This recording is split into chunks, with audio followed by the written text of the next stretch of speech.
علیہ وسلم الفاطمۃ بدعۃ منی آمنت باللہ صدق مولانا العظیم وصدق رسولنا بلاغ المبین ونحن علی ذلک لمن الشاہدین والشاکرین والحمد للہ رب العالمین رب اشرح لی صدری ویسر لی امری واحلل عقدۃ من لسانی یفقہوا قولی۔ قال اللہ تبارک و تعالی فی القرآن المجید والفرقان الحمید فی شان حبیبہ ان اللہ وملائکتہ یصلون علی النبی یا ایہا الذین آمنوا صلوا علیہ وسلموا تسلیما۔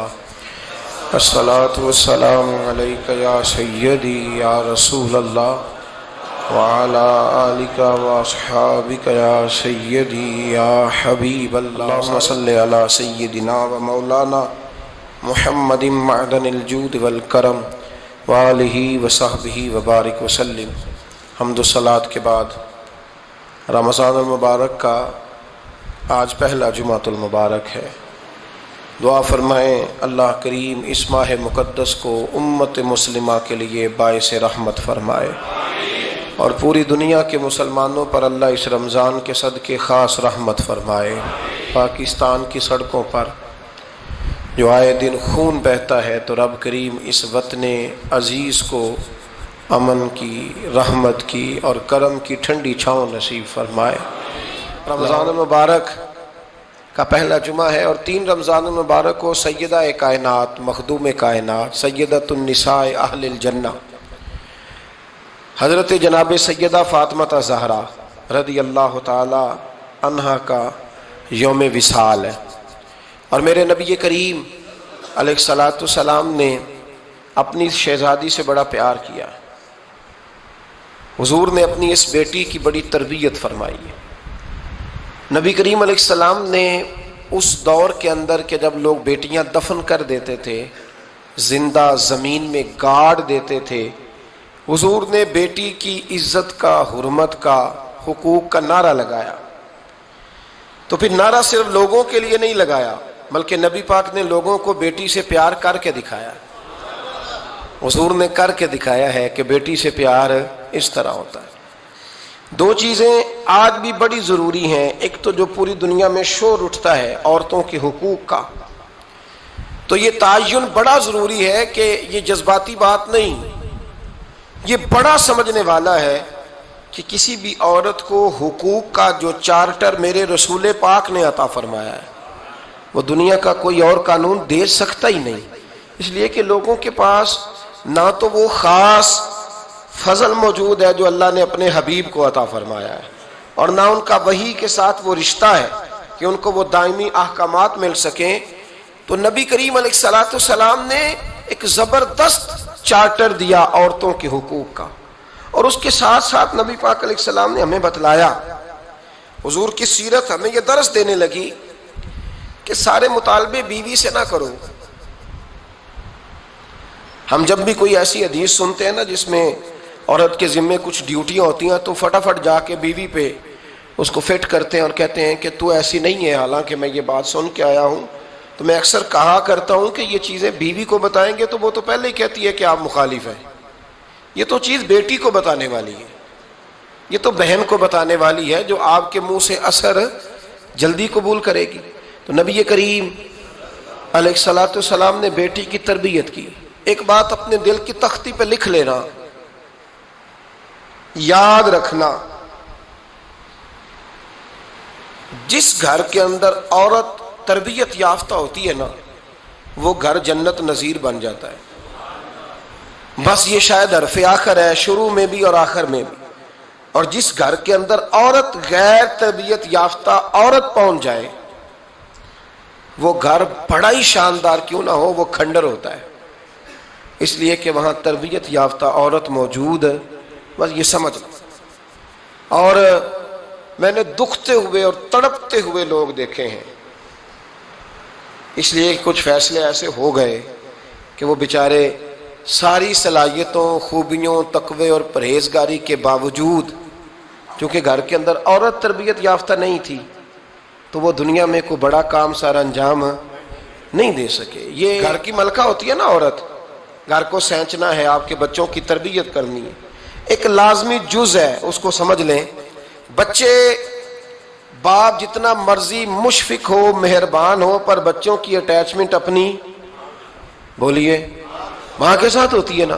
تو اس کا مطلب ہے کہ بچے جس کے ساتھ اٹیچ ہے، کبھی بھی چھوٹی عمر میں، بڑے ہو جائیں تو بات اور ہے، کچھ چیزوں کو سمجھنے لگیں، اثر لینے لگے، معاملہ اور ہے، لیکن جب تک بچے چھوٹے رہتے ہیں وہ ہر معاملے میں ان کی ماں حق پہ نہ بھی ہو تو پھر بھی وہ اس سے پیار کرتے ہیں. یہ ممتا ہے، کرنا چاہیے، اس میں کوئی ایسی بات نہیں. لیکن جو بات سمجھا رہا ہوں وہ یہ ہے کہ بچوں کی ماں اگر غیر تربیت یافتہ ہوگی تو بچے تو اس سے اٹیچ پھر بھی ہوں گے، تو بچوں کی تربیت پر بھی اثر پڑے گا. تو اس لیے اپنی بیٹیوں کی تربیت کریں، اپنی بہنوں کی تربیت کریں، تاکہ کسی کے گھر میں جا کے وہ آدمی تکلیف محسوس نہ کرے، وہ اذیت محسوس نہ کرے، بلکہ جب میری بیٹی میری بہن کسی کے گھر میں جائے تو اس کے گھر کو امن والا کر دے، سکون والا کر دے.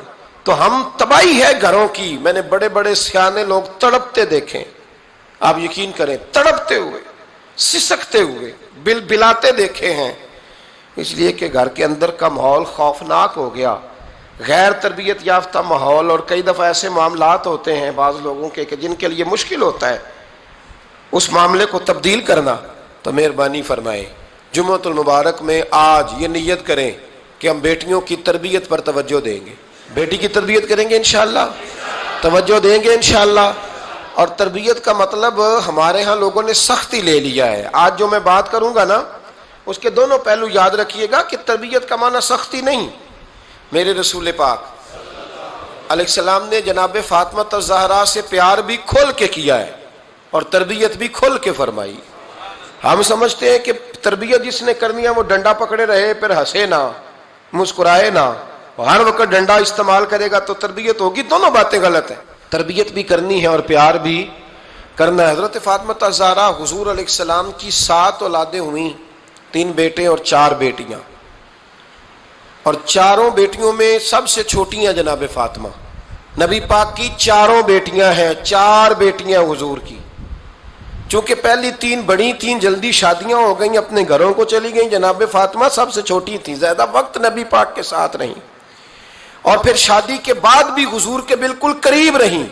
اور پھر رسول پاک نے اپنی نسل کا چلنا بھی جناب فاطمہ سے بیان کیا کہ انہی سے میری اولاد چلے گی، اس لیے ان کا تذکرہ زیادہ ہے.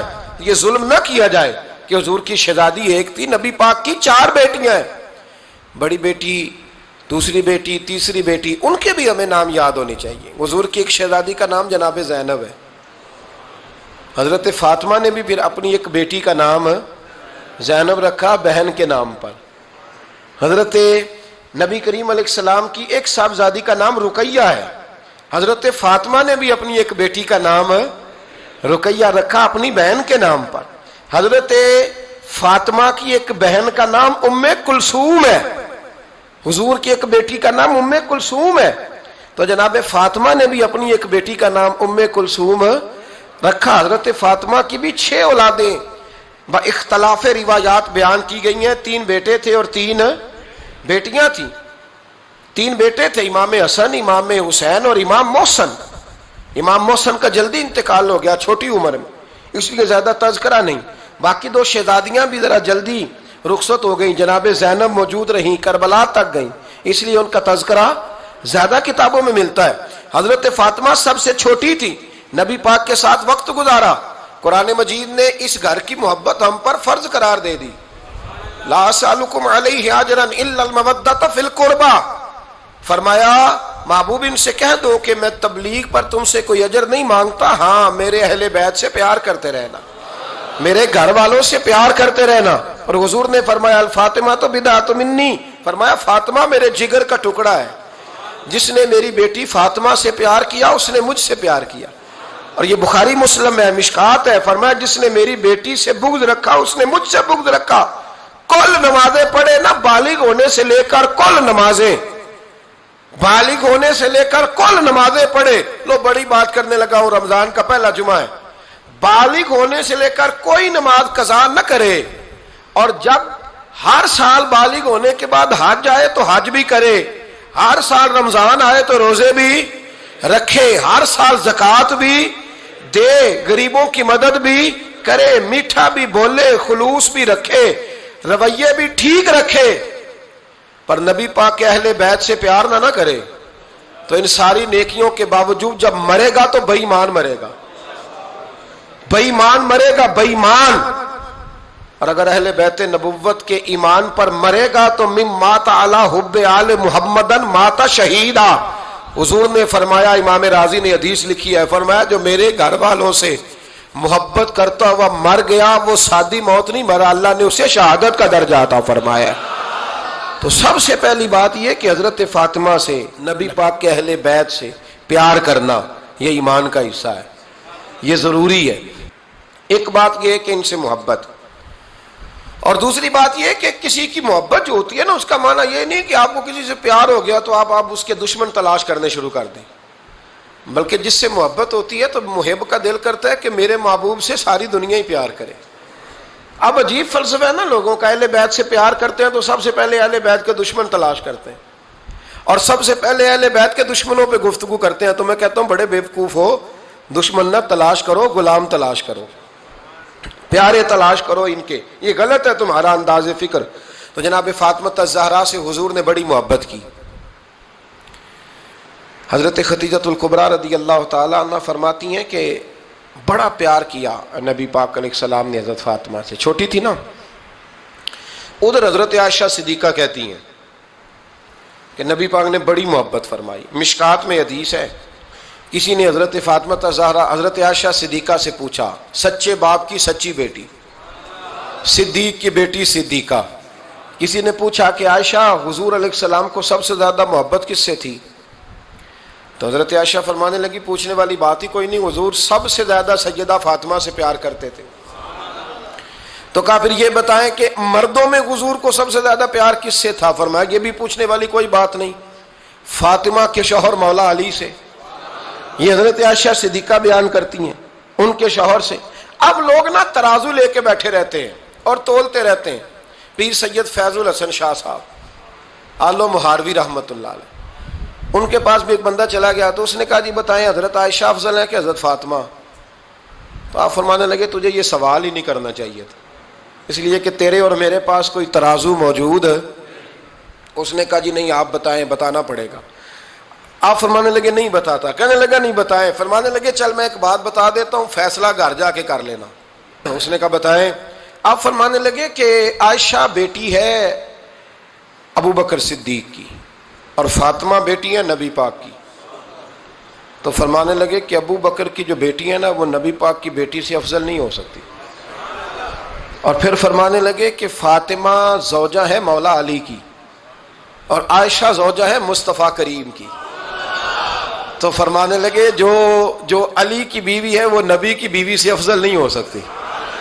تو وہ کہنے لگا جی نتیجہ کیا ہے؟ فرمایا گھر جا کے نکال لینا، نتیجہ تو گھر جا کے نکال، یہاں ترازو پکڑ کے نہ بیٹھ۔ ہاں جو حضرت عائشہ نے کہا اس پر غور کر، حضرت عائشہ خود گواہی دیتی ہیں سب سے زیادہ حضور حضرت فاطمہ سے پیار کرتے۔ چھوٹی عمر تھی تو جناب خدیجہ، ذرا انداز دیکھیے گا بیٹی کی محبت کا۔ حضرت خدیجہ فرماتی ہیں حضور جب گھر آتے نا تو دروازے پہ کھڑے ہو کے اونچی آواز میں فرماتے السلام علیکم، کہتے ہیں حضور نہ سلام لیتے میں جواب دیتی، اپنے گھر حضور آئے ہیں پر نبی پاک دروازے پہ ہی کھڑے ہیں۔ فرماتی ہیں کھڑے رہتے حضور، میں پھر تھوڑا ہنستی اور پھر میں کہتی فاطمہ سنتی ہو؟ اماں جی سنتی ہوں۔ فرمایا تمہارے ابا آ گئے ہیں دروازے پہ۔ تو فرماتی ہیں جناب فاطمہ وہاں سے دوڑ کے آتی اور رسول کریم کا دروازہ کھولتی، پھر نبی پاک کو انگلی سے پکڑ کے اندر لاتی۔ فرماتی جب تک وہ جاتی نہیں اللہ کے رسول دروازے پہ کھڑے رہتے، وہ انگلی پکڑ کے لاتی، پھر رسول کریم انہیں گود میں بٹھا لیتے۔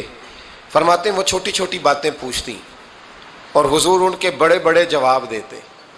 وہ چھوٹی چھوٹی باتیں، بچپن کی ایک بات لکھی ہے ہمارے محدثین نے، ایک دن چھوٹی عمر میں، بالکل چھوٹی عمر میں حضرت فاطمہ نے پوچھا یا رسول اللہ میں اپنے رب کو کب دیکھوں گی؟ اللہ اکبر، عمر چھوٹی اور بات بڑی کر دی۔ میں کب دیکھوں گی؟ تو حضور نے فرمایا فاطمہ بڑی جلدی رب کریم تمہیں جنت میں لے جائے گا اور ساری جنتی عورتوں کی سردار بنائے گا، اور پھر میرا رب تجھے اپنا دیدار بھی کرائے گا۔ تو جناب فاطمہ تو زہرا رضی اللہ تعالیٰ عنہا چھوٹی چھوٹی باتیں کرتی ہیں۔ حضرت خدیجہ کہتی ہیں جب چلے جاتے نا حضور تو میں پھر بلاتی، میں کہتی ادھر آنا فاطمہ، کیا باتیں کر رہی تھی اپنے ابا سے؟ تو کہتی پھر وہ مجھے بتاتی بھی اور راضی بھی ہوتی۔ یہ سلسلہ آخر تک چلا، یہ حضرت فاطمہ سے راز کی باتیں کرنا حضور کا آخر تک چلا۔ بخاری مسلم میں حدیث، وہاں راوی حضرت خدیجہ ہے، یہاں راوی حضرت عائشہ صدیقہ ہے۔ جناب عائشہ صدیقہ کہتی ہیں حضور کے وصال ظاہری سے کچھ دن پہلے خود نبی کریم علیہ السلام نے حضرت فاطمہ الزہرا کو بلایا، اور جب وہ آئیں تو کہتی ہیں ان کو میں نے آتے دیکھا تو میں نے پھر حضور کو ان کے استقبال کے لیے کھڑے ہوتے بھی دیکھا، پھر حضور نے ان کا ماتھا چوما، جہاں بیٹھے تھے وہاں بٹھایا، پہلو میں بیٹھ گئے، اور فرماتے ہیں پھر باپ بیٹی باتیں کرنے لگے۔ میں کوئی چیز بنا رہی تھی تو جناب عائشہ کہتی ہے میں نے دیکھا کہ حضور نے ان کے کان میں کوئی بات کہی، تو جناب فاطمہ رونے لگ گئی۔ پھر حضور نے کان میں کچھ کہا تو وہ مسکرانے لگی۔ کہتی ہیں حضور وہ بات کر کے تشریف لے گئے، فاطمہ ابھی بیٹھی تھی، میں آئی، میں نے آ کے کہا کہ فاطمہ بتاؤ نبی کریم علیہ الصلوۃ والسلام نے آپ سے کیا کہا؟ کبھی ہنستی تھی کبھی روتی تھی، تو فرمایا حضور نے منع کیا ہے، یہ میرا اور میرے نبی کا راز ہے، میں حضور کی حیات ظاہرہ میں یہ بات کسی کو بتا نہیں سکتی۔ فرماتی ہیں کہ فاطمہ سے تو میں نے پوچھ لیا پر حضور سے پوچھنے کی تو جرت ہی نہیں تھی نا، لیکن وہ راز کی بات تھی۔ کچھ دن گزرے تو حضور بیمار ہو گئے، پھر کچھ دن گزرے تو حضور کا وصال ہو گیا۔ فرماتے ہیں کچھ عرصے کے بعد میں سیدہ فاطمہ الزہرا سے ملی تو میں نے کہا فاطمہ وہ بھید کھول تو دے، آج تو کھول دے وہ راز کیا تھا۔ آپ کو بلایا گیا، پھر آپ آئیں، پھر حضور نے بات کی، پھر نبی کریم علیہ السلام کے بات کرنے پر کبھی آپ روئیں کبھی آپ ہنسی، تو یہ کیا تھا؟ تو کہتی ہیں جناب فاطمہ پھر رونے لگی، کہنے لگی ہاں اماں جی اب میں پردہ کھول دیتی ہوں، اب میں راز بتا دیتی ہوں۔ حضور کا وصال ظاہری ہو گیا۔ فرمانے لگی مجھے حضور نے بلایا اور میرے کان میں فرمانے لگے فاطمہ وقت تھوڑا رہ گیا ہے، اب تیرے والد نے جانے کا پروگرام بنا لیا ہے، اب نہ ٹائم آ گیا ہے بچھڑنے کا۔ فرماتی ہیں جب میں نے یہ بات سنی تو میں رو پڑی، حضور آپ بچھڑ جائیں گے؟ کہتی ہے میں روئی۔ ذرا حدیث کے جملوں پہ غور کرنا، ماتی تھوڑی دیر گزری تو حضور نے میرے کان میں کہا فاطمہ پتر رو نہ، بیٹے رو نہ، میرے جانے کے بعد جو سب سے پہلے میرے پیچھے آ کے مجھے ملے گی نا بیٹی وہ تو ہی ہوگی۔ اللہ کرے میں سمجھا سکوں آپ کو بات، جب کہا نا کہ میں وصال کروں گا تو رو پڑی، اور جب کہا نا میرے بعد تیرا بھی جلدی وصال ہو جائے گا تو حضرت فاطمہ نے ہنسنا شروع کر دیا۔ کیا پیار ہے میرے محبوب علیہ الصلوۃ والسلام کے ساتھ جناب فاطمہ کا۔ ان کے وصال کی خبر سنی تو رو پڑی، اور اپنے کی سنی تو ہنس پڑی۔ اور پھر حضور نے کہا فاطمہ تجھے یہ بھی پتہ ہے نا کہ اللہ تجھے جنتی عورتوں کا سردار بنائے گا، یہ بھی تجھے پتہ ہے۔ تو جناب فاطمہ الزہرا کے ساتھ شروع سے لے کر آخر تک میرے رسول کریم علیہ السلام کی محبت رہی، پیار رہا۔ اور جناب فاطمہ کا جو حضور سے پیار تھا، ایک ہے باپ کا شفقت کرنا اور ایک ہے بیٹی کا پھر اپنے باپ سے، بولیے، یہ بیٹیاں جو ہوتی ہیں نا ان کا بھی رویہ کو انوکھا ہوتا ہے ساری دنیا سے، انوکھا۔ میں کبھی کبھی کچھ ایسی باتیں کرنے کو دل کر جاتا ہے کہ جو کر گزرتے ہیں۔ ایک صاحب مجھ سے ایک دن کہنے لگا حضرت صاحب بڑی مشکل میں ہوں اور اتنا کٹھن وقت آ گیا کہ کوئی حال ہی نہیں۔ میں نے ان سے کہا کہ اپنی اماں سے دعا کراؤ، مسئلہ ٹھیک ہو جائے گا۔ کہنے لگا اماں تو انتقال کر گئی۔ تو میں نے کہا بہن سے دعا کراؤ۔ کہنے لگا بہن دور رہتی ہے۔ تو میں نے کہا پھر بیٹی سے کرا لو۔ آپ یقین کرے اللہ کے گھر میں بیٹھا ہوں، رمضان کا مہینہ مجھے تیسرے دن ملا۔ کہنے لگا حضرت صاحب الحمدللہ اللہ نے میری مشکل آسان کر دی۔ کہنے لگا یہ نسخہ آپ نے بڑا عجیب بتایا، پیر تو اس قسم کی باتیں نہیں نہ بتاتے، پیروں نے تو آپ کو پتا ہے دعائیں قید کر کے رکھتے ہیں، صرف ہماری قبول ہونی ہے۔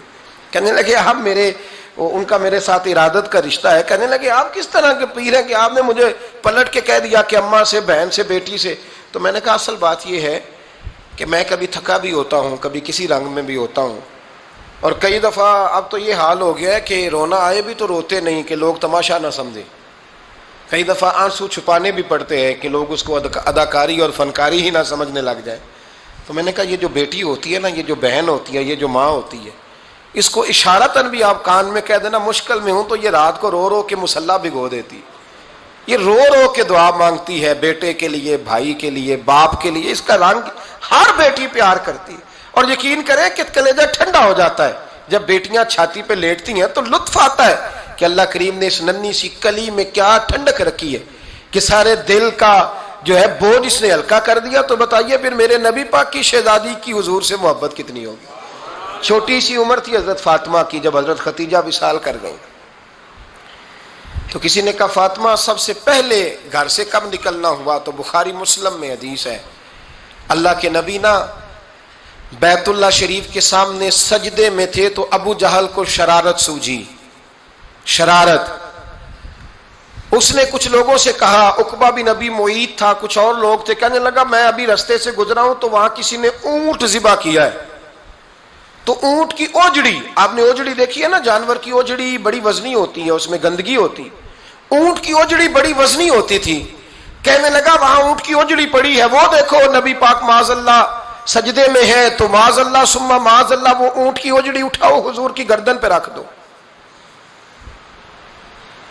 تھوڑا سا مشکل سے جمعہ پڑھنا پڑ جائے نا، اور تھوڑا سا مشکل سے پڑھانا پڑ جائے تو ہم دین کے بہت بڑے خدمت گزار بن جاتے ہیں.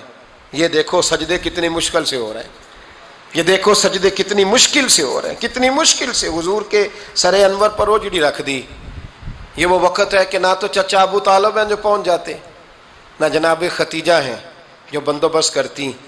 تو کسی نے نا جناب ختیجہ کے دروازے کے سامنے منہ کر کے کہا کہ محبوب کے گھر والوں، حضور کے سر اقدس پر اوجڑی رکھ دی ہے کسی نے، اور حضور سر اقدس اٹھاتے ہیں تو تکلیف محسوس کرتے ہیں. جناب فاطمہ کہتی ہیں پہلا دیہڑا تھا جب میں چہرے پہ کپڑا ڈال کے نا تو اپنے بابا کے لیے نکلی. فرماتی پہلا دن تھا، میں حرم کعبہ میں پہنچی، حضور کو سجدے میں دیکھا تو چھوٹے چھوٹے ہاتھوں سے میں نے اوجڑی نیچے گرائی. حضور بولے کچھ نہیں، نہ میں نے کوئی بات کی. میں نے حضور کی انگلی کو تھاما اور میں کنویں پہ لے آئی. حضور بھی نہیں بولے. جناب سیدہ فرماتی میں بھی نہیں بولی. حضور بیٹھ گئے اور میں کنویں سے پانی نکالنے لگی. میں حضور کی زلفیں دھوتی جاتی اور حضور روتے جاتے، زلفیں دھوتی جاتی اور حضور روتے جاتے.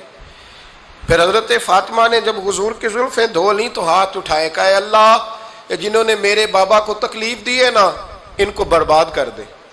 میں رات روایت پڑھ رہا تھا مشکات سے تو میں حیران ہو رہا تھا کہ یہ عجیب منظر ہے، یہ عجیب منظر ہے کہ جب طائف والے پتھر مارے اور نبی کریم علیہ السلام سے حضرت زید بن حارثہ کہ حضور دعا کریں یہ تباہ ہو جائے، تو نبی پاک کہ نہیں زید میں نے نہیں ان کے لیے تباہی کی دعا کرنی، یہ نہیں ٹھیک ہوتے تو ہو سکتا ہے ان کی نسلیں ٹھیک ہو جائیں. اور جب احد میں وہ لوگ پتھر مار کے دانت شہید کر دیں، حضرت ابوبکر صدیق جیسی ٹھنڈی طبیعت کا آدمی عرض کرے حضور دعا کریں یہ تباہ ہو جائے، تو حضور نے فرمایا اللہم اہد قومی فإنہم لا یعلمون، یا اللہ میری قوم کو ہدایت دے، یہ جانتے نہیں یہ کیا کر رہے ہیں. حضور نے کبھی بھی کسی کے لیے دعائے ضرر نہ فرمائی. لیکن آج یہ عجیب منظر ہے، شاید یہ واحد وہ وقت ہے کہ جناب فاطمہ الزہرا نے جب کہا نا کہ اے اللہ انہیں برباد کر دے جنہوں نے آج میرے والد کو تکلیف دی ہے، تو حضرت فاطمہ کی دعا سن کے تو حضور نے بھی ہاتھ اٹھائے، کہا اے اللہ جیسے میری بیٹی کہتی ہے نا ویسے ہی کر دے، اللہ کر دے انہیں برباد. فاطمہ جیسے کہتی ہے ویسے، اللہ کرے آپ کو سمجھ آئے میری بات کی کہ وہاں جہاں شدید تکلیف دی گئی وہاں حضور نے کسی کے لیے ایسی دعا، اور یہاں فرمایا اللہ جیسے فاطمہ کہتی ہے ویسے. اللہ اکبر. حضرت عبداللہ ابن مسعود کہتے ہیں کہ وہ دعا بھی میں نے سنی اور پھر میں نے ان سب لوگوں کو جن کے لیے جناب سیدہ نے دعا کی تھی ان سب کو پھر میں نے بدر میں کٹتے ہوئے بھی دیکھا، میں نے ان کی لاشوں پر گھوڑے چلتے ہوئے بھی دیکھے، پھر میں نے دیکھا کہ صحابہ انہیں گھسیٹ کر کنووں میں ڈال رہے تھے. میں غور سے دیکھ رہا تھا اور ان کے چہرے پہچان رہا تھا. تو مجھ سے کسی نے کہا عبداللہ تم کیا غور کر رہے ہو؟ تو میں نے کہا میں غور کر رہا ہوں یہ وہی ہیں سارے جن کے لیے سیدہ فاطمہ نے دعا کی تھی کہ یہ برباد ہو جائے، یہ وہی ہیں میرے رسول کریم علیہ السلام کی ہر تکلیف کو جناب فاطمہ نے اپنی تکلیف سمجھا، ہر تکلیف کو۔ جب انسان کے دائیں بائیں کچھ لوگ ہوتے ہیں نا، اس کے دکھ بھی سمجھنے والے، سکھ سمجھنے والے لوگوں کی تعداد لمبی چوڑی ہوتی ہے۔ ہمارے زمانے میں ہمارے ہر آدمی کے ساتھ ذاتی مطالبات ہیں، ذاتی، تو جب تک وہ میرا مطالبہ پورا کرتا رہتا ہے میرا اس سے پیار رہتا ہے، اور جب وہ میری خواہشات پوری کرنی چھوڑ دیتا ہے پھر میرا اس سے کوئی رشتہ نہیں رہتا۔ میرے عزیز، حضرت فاطمہ الزہرا کا کمال یہ ہے کہ انہوں نے میرے محبوب کا دکھوں میں ساتھ دیا، حضور کی تکلیف پر وہ تکلیف میں آتی، پریشان ہوتی۔ یہاں سے بات چلی، 4-5 سال عمر مبارک تھی حضرت فاطمہ کی، کل عمر 29 سال ہوئی ہے۔ 15 سال یا کچھ زیادہ آپ کی عمر تھی جب حضور نے بیاہ کر دیا تھا۔ ہم لوگ سمجھتے ہیں کہ شاید اب آپ 30 سال کے بچے کو کھڑا کر کے کہیں کہ دین کی کوئی بات کر، کوئی تکلیف برداشت کر، تو کہتے ہیں میں تو ابھی بچہ ہوں۔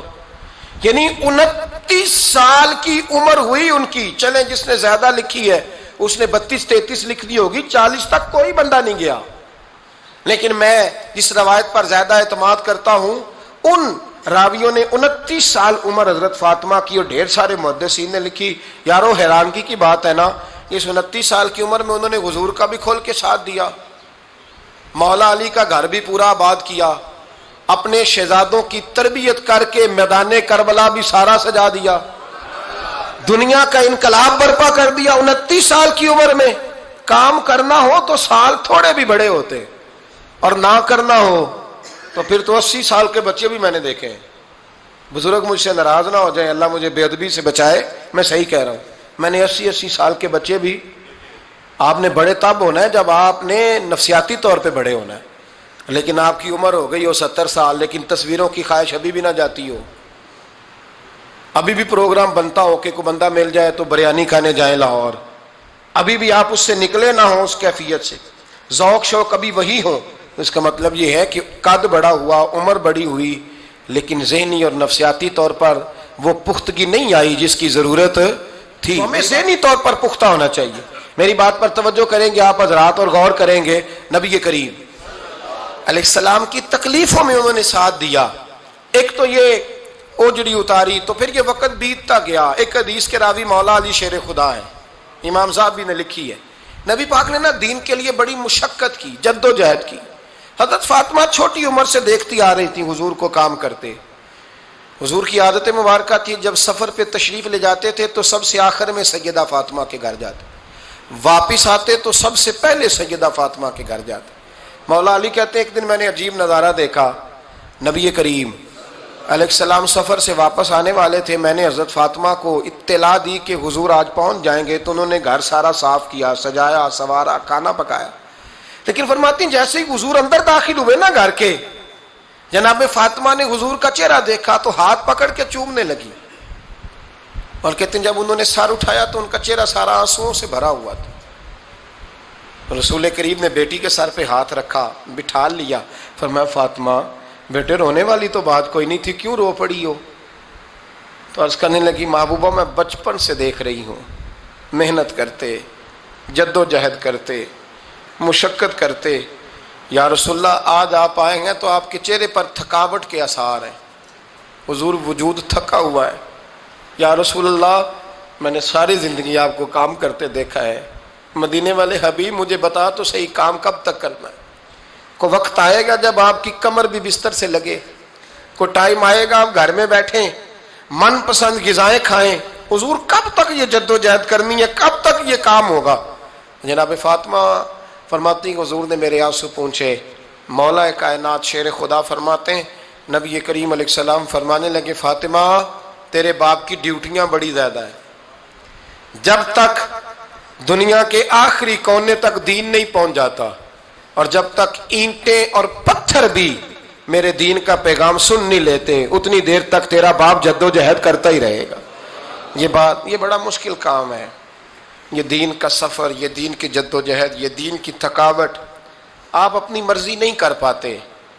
لوگ اپنی مرضی کے ساتھ جی نہیں پاتے جو اس رستے کے مسافر ہوتے ہیں، وہ دین کی پراپرٹی ہوتے ہیں، انہیں دین کے مطابق چلنا پڑتا ہے۔ تو جناب فاطمہ نے وہ سارے رنگ دیکھے رسول کریم علیہ السلام کی حیات مبارکہ کے، پھر یہ ساری کیفیت جب دیکھی نا کہ حضور اتنی محنت کرتے ہیں، تو پھر جناب فاطمہ کو میرے نبی کی امت سے پیار بڑا ہو گیا صلی اللہ ہو. سمجھیے گا اس بات کو، امت مسلمہ سے حضرت فاطمہ کو بڑا. امام حسن کہتے ہیں میری اماں سارے کام کرتی تھی گھر کے.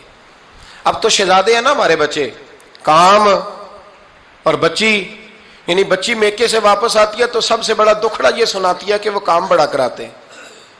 یہی ہے نا دکھڑا؟ ہاں نہ تو کریں. سب سے بڑا دکھڑا کیا ہے؟ پتہ نہیں کیا کراتے ہوں گے، ہال نہیں چلوا لیتے کہیں، یا کچھ چکی نہیں پسوا لیتے، پتہ نہیں کون سا ایسا کام ہے. اور میں، آپ ناراض نہ ہو جانا، میں بھی بیٹی کا باپ ہوں، میں بھی بہنوں کا بھائی ہوں، میں بھی اس بات کو سمجھتا ہوں، لیکن ایک بات ذہن میں رکھنا کہ یہ بات نہیں ہے کوئی کرنے والی کہ سارے بچی کے ماں باپ جمع ہو کے پہنچ جاتے ہیں ہماری بچی جی کام بڑے کرتی ہے. مثلاً کیا کرتی ہے؟ کیا کرتی ہے وہ؟ آؤ میں بتاؤں میرے مصطفیٰ کی بیٹی کیا کرتی تھی. میں نے سینکڑوں دفعہ یہ بات کی ہے اور میرا دل کرتا ہے روزانہ کروں، پھر کرتا ہوں. دنیا میں کوئی اتنا غریب ہے جس کی بیٹی اتنا کام کرے کہ ہاتھوں پہ چھالے پڑ جائیں؟ ہے کوئی اتنا غریب تو اٹھ کے بتائے کہ میری بیٹی سسرال میں اتنا کام کرتی ہے کہ چھالے پڑ جاتے ہیں. میں دکھاتا ہوں، میرے رسول کی شہزادی کو چھالے پڑ جاتے. کچا مکان، جناب فاطمہ جناب فضا آپ کی لونڈی تھی، ان سے مٹی منگاتی اور گھر میں لیپا پوتی کرتی، پھر جھاڑو دیتی. امام حسن اور حسین کے درمیان پورے سال کا فرق نہیں، 11 مہینے کا فرق. دونوں بچوں کو سنبھالتی. جناب علی کی والدہ حضرت فاطمہ بنت اسد بوڑھی تھی. جناب فاطمہ وہ کھول کے نوکری کرتی کہ حضرت فاطمہ بول پڑتی، حضرت فاطمہ بنت اسد بول پڑتی. کہتی بیٹے فاطمہ میرا اتنا نہ خیال رکھا کر، تیرے اپنے بھی بچے ہیں. جناب فاطمہ فرماتی آپ صرف علی کی ماں تو نہیں نا، آپ میری بھی تو ماں ہے نا. یہاں بیبیاں فلسفہ بیان کرتی ہیں، وہ کہتی ہیں جی کس حدیث میں آیا ہے ساس سسر کی خدمت فرض ہے؟ میں نے کہا کسی میں بھی نہیں آیا. ہم کیا کہہ رہے ہیں؟ کسی میں بھی نہیں آیا. لیکن یہ تو آیا ہے نا کہ شوہر راضی ہو تو اللہ راضی رہتا ہے. تو اگر شوہر ماں باپ کی خدمت سے راضی ہوتا ہے تو کرو خدمت، اس کو تو راضی کرنا ہے نا، اس پر تو توجہ دو. حضرت فاطمہ پھر چکی پیستی. چکی چکی یہ آسان جملہ نہیں، کہہ جاتے ہیں ہم، سن لیتے ہیں آپ.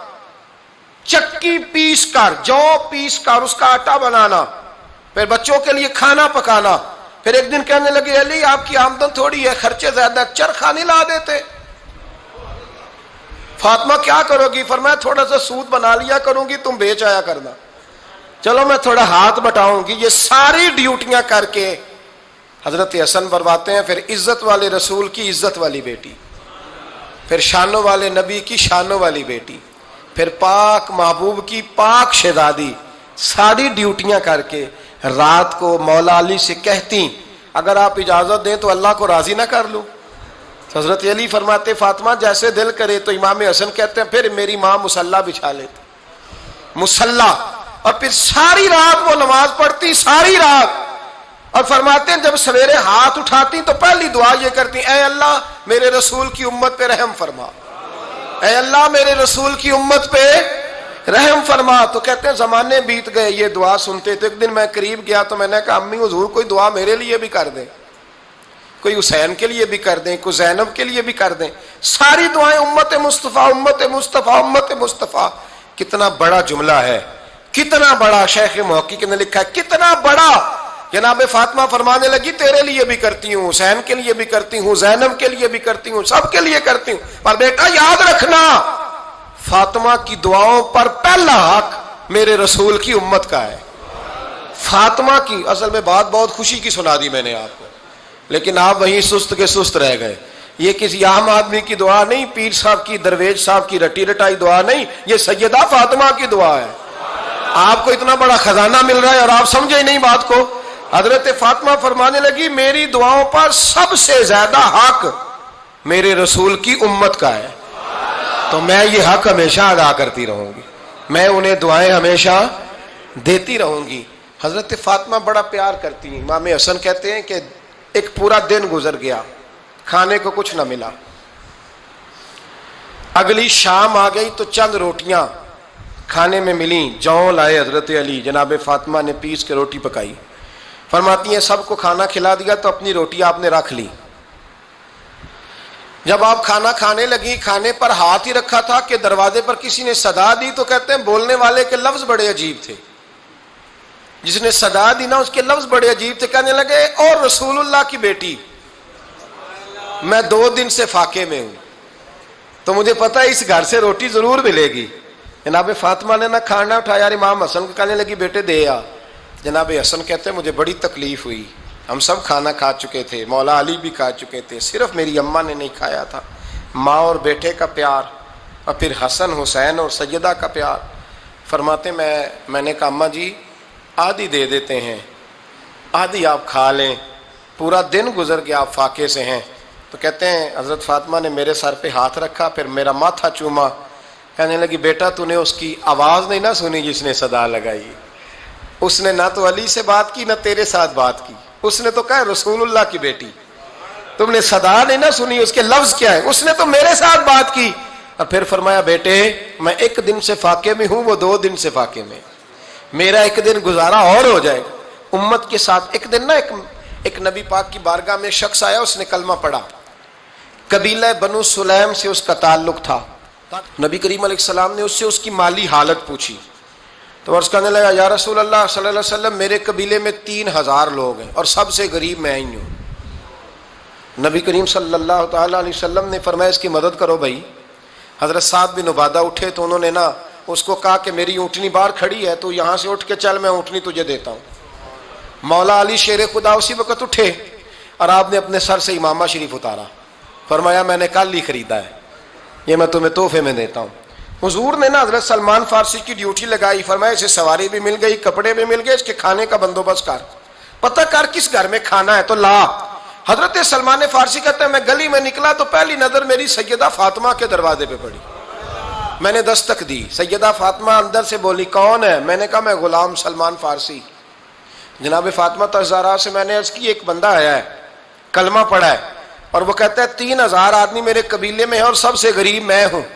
تو اماں جی اس کو مولا علی نے امامہ دے دیا ہے اور حضرت سعد بن عبادہ رضی اللہ تعالیٰ عنہ نے اونٹنی دے دی ہے۔ اب وہ حضرت فاطمہ فرما سکتی تھی کہ جب شیر خدا نے دے دیا ہے تو ہمارا تو حصہ پڑ گیا، تو فرمانے لگی بھائی میرے ساتھ کیا مطالبہ ہے بتاؤ جلدی کرو۔ کہا کھانا نہیں کھایا اس نے، تو آپ فرمانے لگی کھانا دیتے ہیں۔ حضرت سلمان فارسی کہنے لگے اماں جی کھانے میں کیا ہے؟ تو کہنے لگی کچھ بھی نہیں، 3 دن ہو گئے حسن حسین نے روٹی نہیں کھائی، پر بڑا کچھ ہے میں دیتی ہوں۔ کہتے میں سوچ میں پڑ گیا کہ انہوں نے 3 دن سے نہیں کھایا، پھر بھی بڑا کچھ ہے، پھر بھی ہم نے نا جو کھایا ہے اور باقی کا سالن فریج میں رکھا ہے، پرسوں والا بھی فریز ہوا پڑا ہے، شام کی سبزی آ گئی، کسی نے پوچھا حال کیا؟ کہتا سب سے غریب میں ہی ہوں، بڑا ماڑا بندہ ہوں، رو پڑیں گے پریشان۔ کہا بچوں نے 3 دن سے روٹی نہیں کھائی، پر سلمان بڑا دیا ہے میرے اللہ نے، بڑا کچھ ہے۔ تو کہا اماں جی پھر کرنا کیا ہے؟ فرمایا تو ٹھہر دا میں بتاتی ہوں۔ کمبل پڑا تھا، بسترا سمجھ لیں، موٹا اوڑھنے کا، کھدر کا، حضرت فاطمہ جلدی سے لائیں، فرمانے لگے یہ پکڑو اور دیر نہ کرنا، یہ ہماری گلی کے کونے پہ نا 2-4 گھر چھوڑ کے تو ایک یہودی ہے، اس کا نام شمعون ہے، وہ اس طرح کی چیزیں گروی رکھ کے یا خرید کے نا تو پیسے بھی دے دیتا ہے، جوں بھی دے دیتا ہے، گندم بھی دے دیتا ہے، سرکہ اور کھجوریں بھی، اسے دے آ، اور وہ جو سامان دینا وہ میرے پاس لا، اور لا کے مجھے دے تاکہ میں جلدی سے اس آدمی کے لیے بندوبست کروں۔ پتہ نہیں بیچارہ کتنے دنوں کا بھوکا ہے، پتہ نہیں بیچارہ کتنے، اپنے بچوں نے 3 دن سے روٹی نہیں کھائی، لا نہ ذرا۔ حضرت سلمان فارسی کہتے ہیں میں نے تھوڑا توقف کیا کہ میں آپ کا بستر لے جاؤں، یہ کمبل لے جاؤں، تو فرمانے لگی حکم ہے میرا، وہ جانا پڑے گا۔ جناب سلمان فارسی کہتے ہیں میں شمعون یہودی کے پاس گیا، میں نے کہا یہ کمبل لو، چاہے تو نگد پیسے دے دو، سامان خرید لیتے ہیں، اور چاہے تو اناج، جوں، سرکہ، کھجوریں جو تمہارے پاس ہے دے دو۔ وہ کہنے لگا یہ کس کا ہے؟ بڑا شاندار ہے، بڑا خوشبو والا ہے۔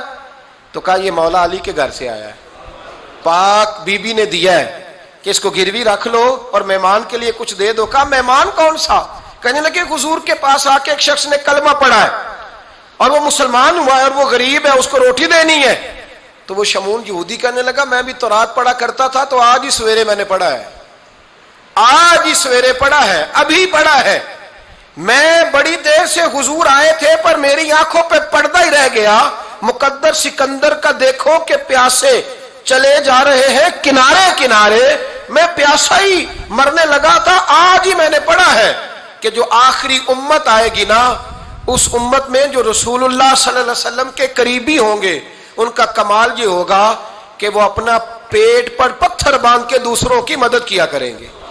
یہ میں نے آج ہی پڑھا ہے، اور ابھی تو نے مجھے اس کا نظارہ کرا دیا ہے.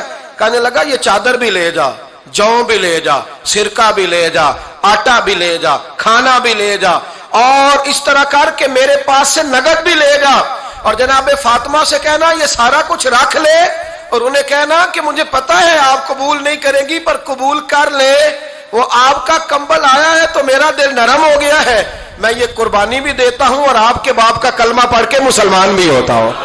حضرت فضا کہتی ہیں، حضرت فضا، بہت ساری باتیں ایسی ہیں جو میں چونکہ پہلے بھی کچھ باتیں کر چکا ہوں تو وہ باتیں میں بیان کر چکا، آج کچھ ایسی باتیں بیان کر رہا ہوں جو پہلے اس عنوان پر میں بیان نہیں کر سکا، ان باتوں کو لے کے آ رہا ہوں. حضرت فضا لونڈی تھی جناب فاطمہ کی، کنیز تھی، خادمت، اور بڑا پیار کرتی تھی وہ حضرت فاطمہ سے، اور جناب فاطمہ بڑی شفقت کرتی تھی ان کے ساتھ.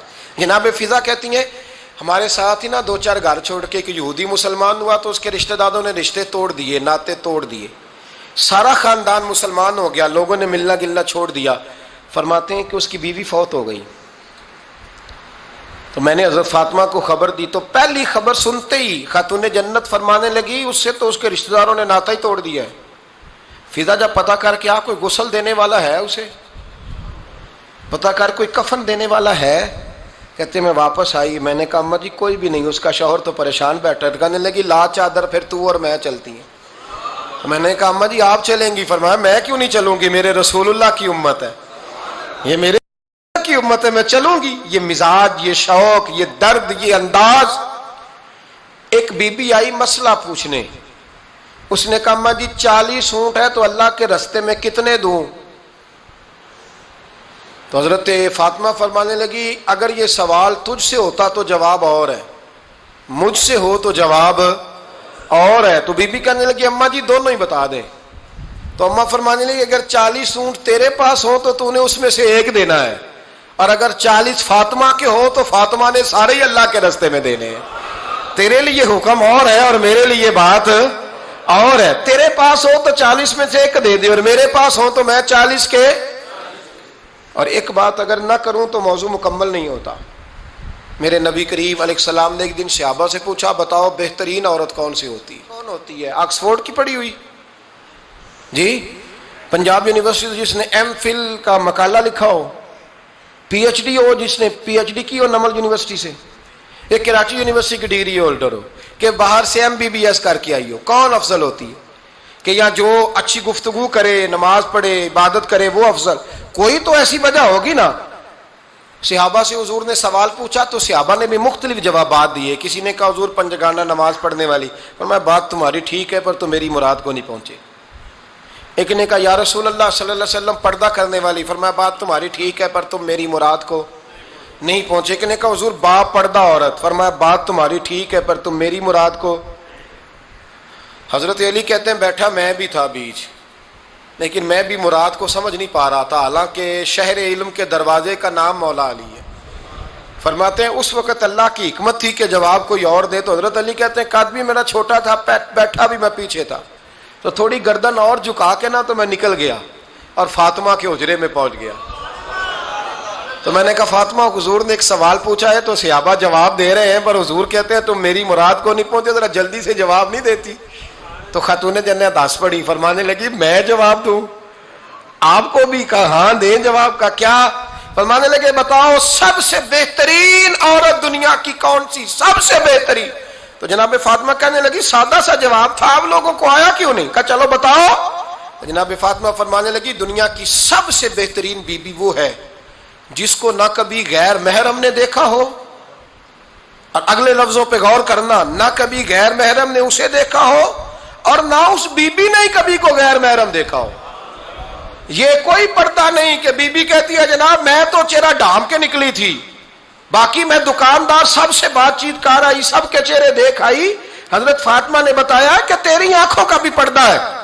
اور وہ روایت وہاں الگ موجود ہے کہ حضور نے حضرت عائشہ صدیقہ ام سلمہ سے کہا کہ عبداللہ ابن مکتوم نابینا ہے تو پردہ کرو، تو یہ نابینا اس سے پہلے سیرت نگاروں نے لکھا ہے کہ ایک دن یہ اس سے پہلے حضرت فاطمہ کے گھر چلے گئے حضور کے ساتھ. تو نبی کریم علیہ السلام نے جب ان کو لے کے حضور داخل ہوئے تو جناب فاطمہ نے آنکھیں جھکا لی, پردہ کر لیا. تو حضور نے فرمایا بیٹی وہ تو نابینا ہے. تو عرض کرنے لگی حضور مجھے تو نظر آ رہا ہے نا. یعنی حضور نے جو ازواج کو کہا وہ بات کی. جناب فاطمہ کا جو انداز ہے وہ نرالا ہے. تو حضرت علی کہتے ہیں جناب فاطمہ نے جواب دیا کہ بہترین عورت وہ جس نے نہ کبھی غیر محرم دیکھا ہو اور نہ غیر محرم نے کبھی, وہ بی بی نے بھی کبھی غیر محرم بندہ نہ دیکھا ہو, دیکھا ہی نہ ہو اس نے. یہ پوائنٹ ذرا مشکل ہے, سمجھنے والا ہے. تو حضرت علی کہتے ہیں میں وہاں سے گردن جھکائی اور بیچ آ کے بیٹھ گیا, بات ابھی جاری تھی. حضور نے فرمایا آتا ہے کسی کو جواب؟ تو کہتے ہیں میں نے ہاتھ کھڑا کیا. میں نے کو حضور آتا ہے. تو حضور مسکرا پڑے, فرمایا چل بتا. میں نے عرض کی حضور بہترین عورت وہ ہے کہ نہ کبھی اسے غیر محرم نے دیکھا ہو نہ اس نے کبھی غیر محرم دیکھا ہو.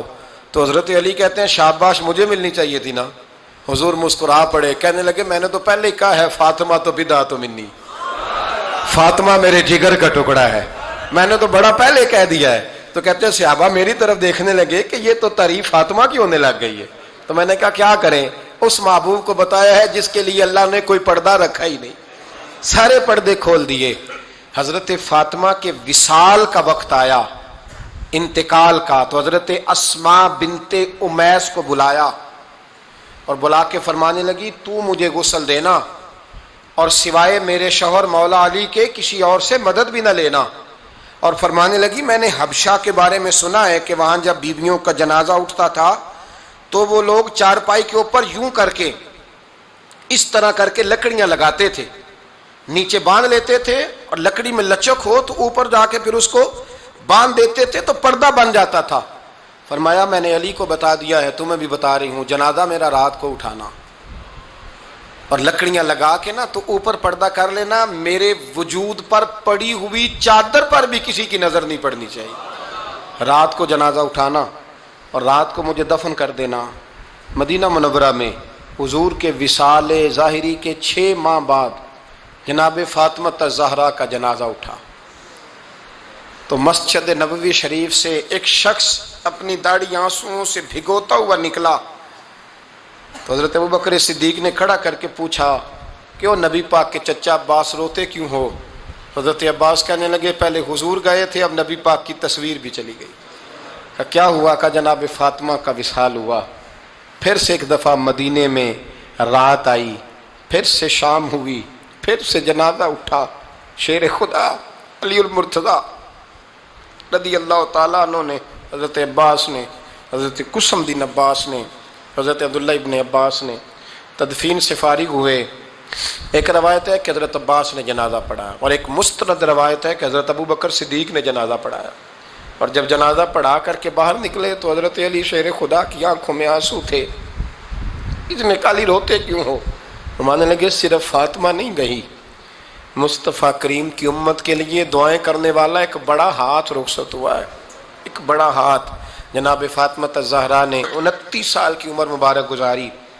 میں نے پہلے بھی ایک دفعہ یہ موضوع بیان کیا تھا تو میں نے بات کر دی تھی, کیونکہ میں نے نہیں کی, وہ بات کسی اور کی ہے, کرنی بڑی ضروری ہے. علامہ اقبال کہنے لگے, اسرار بے خودی میں لکھنے لگے کہ فاطمہ جو تو نے کیا ہے وہ کوئی نہیں کر سکتا.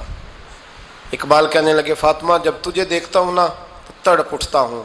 کہنے لگے اے فاطمہ میرے رسول کریم نے نا میرے پاؤں میں شریعت کی زنجیریں باندھ دی ہیں, اگر مجھے شریعت منع نہ کرتی, حضور پابند نہ کرتے تو میں کعبے کا طواف نہ کرتا, تیری قبر کا طواف کرتا. فاطمہ تو نے 29 سال میں وہ انقلاب برپا کیا, امت پر وہ رحمت کی. علی کے گھر کی ہے عزت, علی سے سنتے ہیں. نبی کے گھر کی ہے عزت, نبی سے سنتے ہیں. وہ جس نے معزز کیا گھرانے کو, حسین پال کے جس نے دیا زمانے کو. اور میرے اعلیٰ حضرت فرماتے ہیں سیدہ زاہدہ طیبہ طاہرہ. کبھی آپ اگلا فقرہ سنے نے تو بریلی کے امام نے حد کر دی, فرمانے لگے جان احمد کی راحت پہ لاکھوں سلام. جان احمد کہتے ہیں نبی پاک کی جو جان ہے وہ سیدہ فاطمہ ہے, اور صرف جان نہیں, یہ وہ والی حضور کی جان ہے جس سے نبی پاک سکون حاصل کرتے. راحت حاصل کرتے ہیں، جان احمد کی راحت پہ۔ اور اس کا ایک ترجمہ یہ ہے کہ نبی پاک کی جان کو سکون حضرت فاطمہ کی وجہ سے ملتا۔ جان احمد کی راحت پہ لاکھوں سلام۔ اور حضرت حسنین کریمین کا ذکر کرتے ہوئے فرماتے ہیں آب تطہیر سے جس میں پودے جمے۔ حضرت فاطمہ کے بارے میں کچھ روایتوں میں یہ آتا ہے کہ عورتوں کی طرح انہیں حیض نفاس نہیں آتا تھا، اللہ نے پاک پیدا فرمایا، اور مولا علی تو پہلے ہی پاک ہے، تو فرماتے ہیں یہ جو بچے ہوئے نا یہ آب تطہیر سے جس میں پودے جمے۔ یہ بریلی کے امام کی محبت ہے سیدہ فاطمہ سے اور حسنین کریمین سے، کیا انداز ہے، کہنے لگے آب تطہیر سے جس میں پودے جمے، اس ریاض نجابت پہ لاکھوں سلام۔ اس ریاض، پتہ نہیں کہاں بیٹھ کے لوگ اہل بیت کی شان بیان کرتے ہیں، اہل بیت کی شان سننی ہے تو بریلی کے امام سے سنو۔ اس ریاض نجابت پہ کہتے ہیں حضرت فاطمہ صرف پاک نہیں، پاکیزگی کا پورا باغ ہے، پورا، یعنی ان کی چھاؤں بھی